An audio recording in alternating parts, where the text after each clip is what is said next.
Hello everyone welcome back to learning English आजको भिडियोमा हामीले सिक्नेछौँ इङ्ग्लिसमा आफ्नो ओपिनियन कसरी दिने जस्तो कसैले तपाईँलाई सोध्यो वाट डु यु थिङ्क भनेर चाहिँ त्यसको उत्तर कसरी दिने त सो आज हामी सबैभन्दा धेरै प्रयोग हुने ओपिनियन एक्सप्रेसन सिक्नेछौँ okay so Nepali meaning with example सहित let's begin what is opinion so opinion भनेको के हो त विचार वा आफ्नो धारणा हो जब हामी आफ्नो विचार व्यक्त गर्छौँ त्यसलाई ओपिनियन भन्ने गर्छौँ जस्तो इक्जाम्पल हेरौँ what do you think about this movie यो फिल्मको बारेमा तिम्रो विचार के छ त what do you think about this movie so कसैको विचार तपाईँले आफ्नो धारणा व्यक्त गर्नु पर्यो भने चाहिँ हामीले कसरी दिने त त्यसको बारेमा जानेछौँ है त so I think so I think भनेको मलाई लाग्छ होइन मलाई लाग्छ I think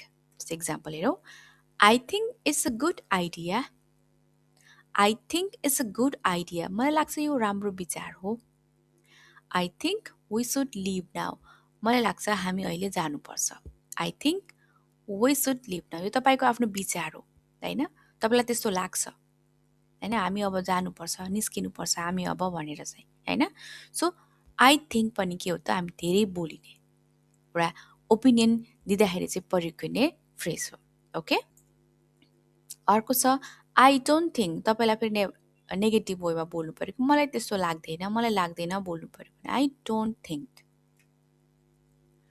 I don't think it's true I don't think it's true मलाई लाग्दैन यो सत्य हो I don't think he is ready मलाई लाग्दैन ऊ तयार छ I don't think he is ready I believe म विश्वास गर्छु मलाई विश्वास छ I believe you you can do it I believe you can do it मलाई विश्वास गर्छु तिमीले यो गर्न सक्छौ I believe you can do it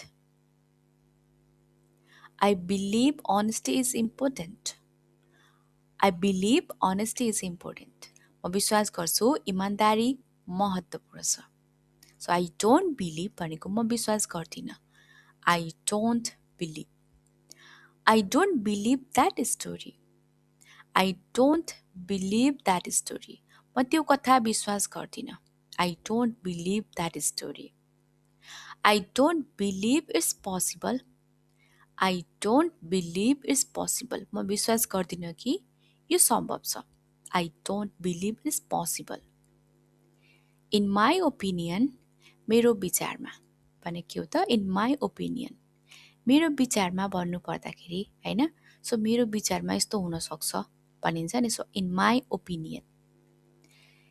opinion English is useful in my opinion English is useful मेरो विचारमा अङ्ग्रेजी उपयोगी छ so in my opinion this is the best choice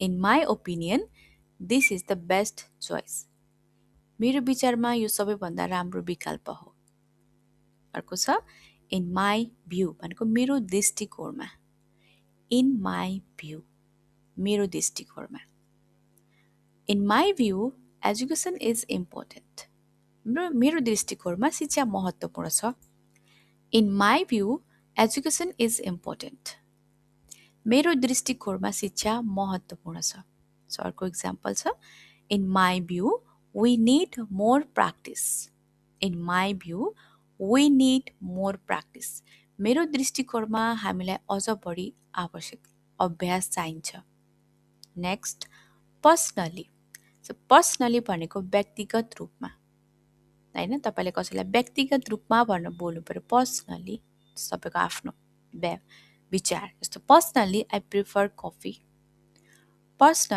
prefer coffee व्यक्तिगत रूपमा मलाई कफी मनपर्छ पर्सनली आई इन्जोय रिडिङ व्यक्तिगत रूपमा मलाई पढ्न मनपर्छ टु मी भनेको मेरो लागि to me family comes first to me family comes first मेरो लागि परिवार पहिलो हो to me health is more important to me health is more important मेरो लागि स्वास्थ्य बढी महत्त्वपूर्ण छ to me health is more important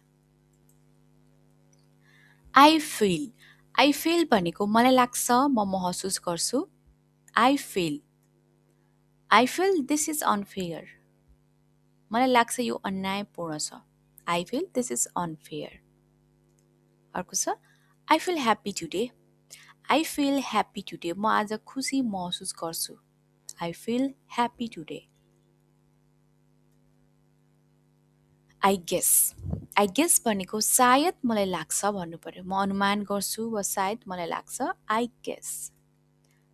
guess he is busy I guess he is busy सायद ऊ व्यस्त छ I guess he is busy I guess will be late I guess will be late सायद हामी ढिलो हुन्छौँ अर्को छ इफ यु आस्क मी भनेको यदि मलाई सोध्छौ भने अथवा यदि तपाईले मलाई सोध्नुभयो भने if you ask me okay सस्तो if you ask me this movie is great तपाईले मलाई सोध्नुभयो भने यो फिल्म उत्कृष्ट छ अथवा तिमी मलाई सोध्छौ भने यो फिल्म उत्कृष्ट छ if you ask me this movie is great अर्को छ if you ask me we should wait यदि मलाई सोध्ने हो भने हामी पर्खनुपर्छ तिमीले मलाई सोध्छौ भने हामी पर्खिनुपर्छ if you ask me we should wait it seems to me भनेको मलाई यस्तो लाग्छ it seems to me मलाई यस्तो लाग्छ it seems to me that he's tired It seems to me that he's tired. मलाई यस्तो लाग्छ कि ऊ थाकेको छ. It seems to me that he's tired. It seems to me that it's raining. मलाई यस्तो लाग्छ कि पानी पर्दैछ. It seems to me that it's raining. मलाई यस्तो लाग्छ कि पानी पर्दैछ. Okay, so it seems to me भनेको मलाई यस्तो लाग्छ. हैन? तपाईलाई कस्तो लाग्छ त मलाई यस्तो लाग्छ भन्न सोध्नु पर्यो भने चाहिँ तपाईले के भन्छ त इट सिम्स टु मी भनेर भन्ने अनि के लाग्दैछ त त्यो तपाईले बताउने जस्तो it seems to me that it's raining मलाई लाग्छ कि मलाई यस्तो लाग्छ कि पानी पर्दैछ the way I see it मैले हेर्दा त मेरो तरिकाले चाहिँ हेर्दा भन्नु पर्यो the way I see it practice is important मैले हेर्दा अभ्यास महत्त्वपूर्ण छ The way I see it, time is valuable. मैले हेर्दा समय मूल्यवान छ. I would say भनेको म भन्न चाहन्छु. I would say this is easy. म भन्न चाहन्छु यो सजिलो छ. I would say this is easy. I would say he's honest. I would say he's honest. म भन्न चाहन्छु ऊ इमानदार छ. I would say he's honest. Okay, so म भन्न चाहन्छु कि भन्न बोल्नु पर्यो. I would say. Okay? अर्को छ In my experience भनेको चाहिँ मेरो अनुभवमा. In my experience.